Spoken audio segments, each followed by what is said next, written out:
জয় মৃদু সঞ্জীবনী, জয় মা। আমি শ্রীগুরু প্রদীপ গাঙ্গুলি। বুঝতে পারছেন আমি একটি সাধনা নিয়ে এসেছি, একটি কর্ম নিয়ে এসেছি, একটি মন্ত্র নিয়ে এসেছি, যেটি সম্পূর্ণ নিয়ম এবং মন্ত্র আমার খাতায় লেখা আছে। এটি কি সরস্বতী সাধনা। এটি হচ্ছে বাঘ দেবী সাধনা। পড়াশোনার ক্ষেত্রে এবং স্মৃতিশক্তি বৃদ্ধির ক্ষেত্রে এটি খুব প্রযোজ্য। মন্ত্র এই এবং নিয়ম এই। মন্ত্র কি, নিয়ম কি, কিভাবে কি করবেন, কীভাবে জপ করবেন, আমি সম্পূর্ণ ডিটেলস বলছি, আপনারা দেখতে থাকেন। জয় মৃদু সঞ্জীবনী। আমি শ্রীগুরু প্রদীপ গাঙ্গুলি আপনাদের সান্নিধ্যে একটি বিশেষ সাধনা নিয়েছি, যেটি সরস্বতী সাধনা। এই সাধনা জপ করলে কি কি ফল পাবেন? এই সাধনা জপ করলে প্রথমত যদি মায়ের কৃপা হয় আপনি বাকসিদ্ধি পাবেন। দ্বিতীয়ত এই সাধনা করলে আপনার যত সব বিদ্যে আছে সমস্ত বিদ্যা আপনি গুপ্ত বিদ্যা অধ্যয়ন করতে পারবেন। এই সাধনা করলে যে সকল ছেলেমেয়েরা পড়াশোনা করে কিন্তু পড়াশোনা ঠিক মনে রাখতে পারে না, বারবার ভুলে যায়, পরীক্ষা ক্ষেত্রে যায় বারংবার পড়া জিনিস পড়ে যায় কিন্তু তাও তারা ভুলে যায়। বা দেখা যায় যে বারবার চাকরির ইন্টারভিউ দিচ্ছেন, সেই ইন্টারভিউ বারবার কিছু করে না, কিছু নাম্বারের জন্য বারবার হচ্ছে সেই চাকরি থেকে আপনাদের পিছিয়ে আসতে হচ্ছে। এই ধরনের সমস্যা যারা আছেন, যাদের স্মৃতিশক্তি অত্যন্ত দুর্বল, যাদের পড়াশোনায় মন বসে না, পড়াশোনায় মনে থাকে না, তারা এই একটি ক্রিয়া করতে পারবেন। মাত্র 21 দিনে একটি ক্রিয়া যদি করতে পারেন তাহলে প্রভূতপূর্ণ রেজাল্ট পাবেন এবং আগুনের মতো রেজাল্ট পাবেন। এই কাজটি কি? প্রথম হচ্ছে এই কাজটি করতে গেলে আপনার সূর্য গ্রহণের দিন চয়ন করতে হবে। এটা কোনো বই পুস্তকের জিনিস না, গুরুদেব প্রদত্ত জিনিস। প্রথমে সূর্য গ্রহণের দিন চয়ন করতে হবে। এবার যখন গ্রহণ স্পর্শ আরম্ভ হবে, যখন গ্রহণ শুরু হবে, সেই সময় জিহ্বার উপরে মধু দিয়ে অনামিকা আঙুল দিয়ে ওয়েং, ওই চন্দ্রবিন্দু অনুসারে ওয়েং বীজ মন্ত্র একবার লিখবেন। লেখার অনামিকা আমাদের লিখবেন। এবার সরস্বতী মায়ের ছবি সামনে রাখবেন, মায়ের সামনে ধূপ দ্বীপ জ্বালিয়ে দেবেন। আপনি নিজে শ্বেত বসন করে পূর্ব দিকে মুখ করে বসবেন এবং আপনার মুখ পূর্ব দিকে থাকবে এবং মায়ের মুখ আপনার দিকে থাকবে। আসন সাজিয়ে, মায়ের আসন সাজিয়ে সেখানে পঞ্চফল এবং পঞ্চপ্যারা 5 রকমের প্যারা দেবেন এবং সামনে শ্বেত পুষ্প রেখে মা সরস্বতীর যে ধ্যান মন্ত্র, মা সরস্বতীর ধ্যান মন্ত্র কি? সেইত পদ্মা সোনা দেবী, সেইত পুষ্পভূষিতা, সেইতম্বরধরা নিত্যম, সেইত গন্ধারুলেপুনা, সেদক্ষ শুদ্ধ হস্তাচ, সেইত চন্দন চৌচিত, সেইত বিনা ধরা শুভ্রা, সেইত অলঙ্কার ভূষিতা।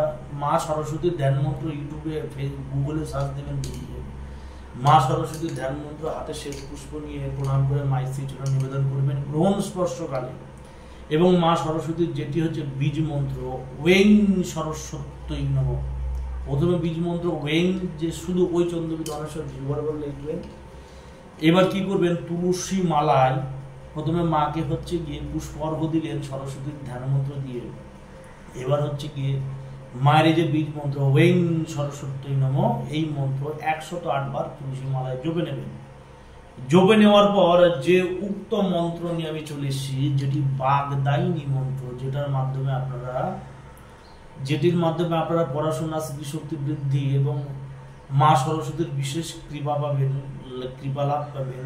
সেই মন্ত্রটি আপনি, এই উক্ত অধিষ্ঠ মন্ত্রটি আপনাকে সেই সময় বসে সূর্যগ্রহণ শুরু হওয়া থেকে শেষ হওয়া পর্যন্ত আপনার এই মন্ত্রটি 1008 বার জপ করে নেবেন। করলে মন্ত্র সিদ্ধ, মন্ত্র চৈতন্য হয়ে গেল।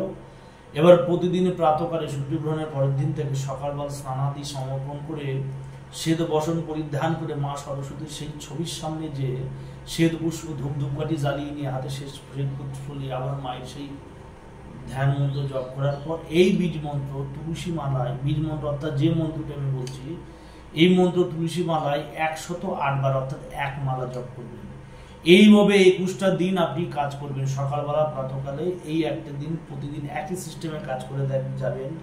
দেখবেন মা সরস্বতী কঠিন কৃপা পাবেন, মা সরস্বতীর কঠিন যে বরদান পাবেন, যার মাধ্যমে আপনার ভুলে যাওয়া পড়াশোনা, আপনি পড়াশোনা করছেন মনে থাকছে না, বা যে গুপ্ত বিদ্যা যেগুলো অধ্যয়ন করেছিলেন বা যেটা গুপ্ত বিদ্যা অধ্যয়ন করতে চান সেটা সঠিক গুরু পাচ্ছেন না, বা গুপ্ত বিদ্যা অধ্যয়ন করতে করেছেন কিন্তু সেটা মনে থাকছে না, বারংবার ভুলে যাচ্ছেন, বারংবার শত কাজে বাধা আসছে, সেই সমগ্র বাধা থেকে আপনি মুক্তি পাবেন। আপনার আটকে থাকা কাজ, বেঁধে থাকা কাজ, সেখান থেকে আপনি বেরিয়ে আসতে পারবেন। চাকরি হচ্ছে না, চাকরি হয়ে যাবে। পড়াশোনায় মন বসছে না, পড়াশোনায় মন বসবে। চাকরিতে পদোন্নতি হচ্ছে না, সেটা হবে। এবং মা সরস্বতীর বিশেষ কৃপা পেলে মা সরস্বতীর চাক্ষুষ দর্শন পাবেন। এবং এই সাধনা সঠিকভাবে করতে পারলে আপনি স্বয়ং বাক সিদ্ধ হতে পারবেন। এমন একটি মন্ত্র। দেখে নিন নিয়ম কি বলেছি আমি। এই হচ্ছে নিয়ম, এই হচ্ছে মন্ত্র, এই হচ্ছে মাছ বীজ মন্ত্র।